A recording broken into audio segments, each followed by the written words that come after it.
नजरे बद जब मैं पहली दफ़ा मैंने पहले मौला कायनात का वो सुना ना फिक्रा कि कॉल सुना सरकार का, हर लफ्ज़ ही उनका रोशनी नूर है कि अपनी कामयाबियाँ अपनी अच्छाइयाँ अपने करीबी लोगों से छुपाओ। मैं क्या ये बात किधर गई?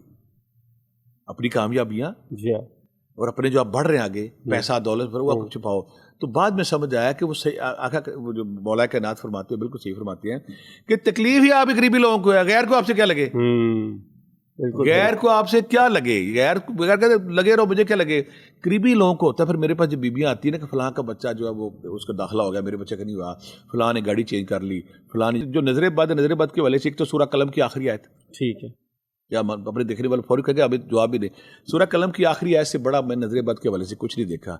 और दूसरी बात वो जब 11 बार पढ़ के अपने ऊपर दम कर ली। दूसरी बात है कि अगर बच्चे हैं तो मैं वो वाकई यहाँ बयान करूँ कि आका करीम बड़े उदास बैठे थे, जिब्राइल आ गए।